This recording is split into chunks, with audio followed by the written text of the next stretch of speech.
Daily current news में अभी की खबर है, खनन से श्रमिकों में गंभीर श्वसन समस्या। हाल ही में नेशनल फाउंडेशन फॉर इंडिया यानी NFI द्वारा एक अध्ययन जारी किया गया है, जिसके अनुसार कोयला खनन से 3 राज्यों में श्रमिकों को गंभीर श्वसन और त्वचा संबंधी बीमारियां हो सकती हैं।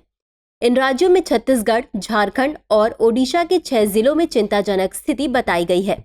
चलिए अब देखते हैं नेशनल फाउंडेशन फॉर इंडिया यानी NFI रिपोर्ट के मुख्य बिंदु। स्वास्थ्य संबंधी चिंताएं। कोयला खनन प्रदूषकों के लंबे समय तक संपर्क में रहने से स्थानीय आबादी में व्यापक श्वसन और त्वचा संबंधी बीमारियां फैल रही हैं। कोयले पर आर्थिक प्रभाव। कोयले के उपयोग में कमी आने से कोयले पर निर्भर क्षेत्रों में बड़ी संख्या में नौकरियां खत्म होने और आर्थिक मंदी आने की आशंका है। जाति आधारित असमानताएं। संसाधनों और अवसरों तक पहुंच में उल्लेखनीय विषमता है। अनुसूचित जाति, अनुसूचित जनजाति और अन्य पिछड़ा वर्ग जैसे हाशिए पर रहने वाले समुदाय असमान रूप से प्रभावित हैं। वैकल्पिक आजीविका।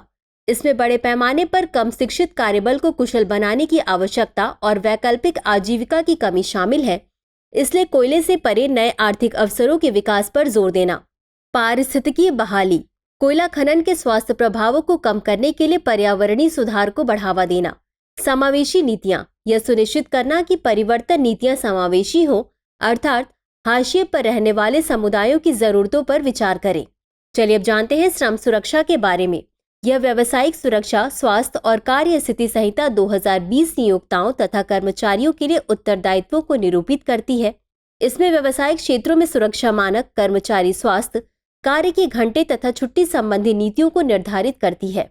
भारत में श्रम और रोजगार मंत्रालय के अंतर्गत श्रम ब्यूरो औद्योगिक दुर्घटनाओं पर आंकड़े प्रदान करता है तथा व्यावसायिक सुरक्षा की देखरेख करता है। तो चलिए अंत में देखते हैं आज के अभ्यास प्रश्न को। निम्नलिखित कथनों पर विचार कीजिए। 1. नेशनल फाउंडेशन फॉर इंडिया के अनुसार कोयला खनन से 3 राज्यों में श्रमिकों को गंभीर श्वसन और त्वचा संबंधी बीमारियां हो सकती हैं। 2. इन राज्यों में छत्तीसगढ़, झारखंड और ओडिशा शामिल हैं। उपर्युक्त में से कौन सा या कौन से कथन सही है या सही है? A केवल 1, B केवल 2, C 1 और 2 दोनों, D न तो 1 और न ही 2। इस प्रश्न का उत्तर कमेंट बॉक्स में जरूर दें। अभी के लिए बस इतना ही। धन्यवाद।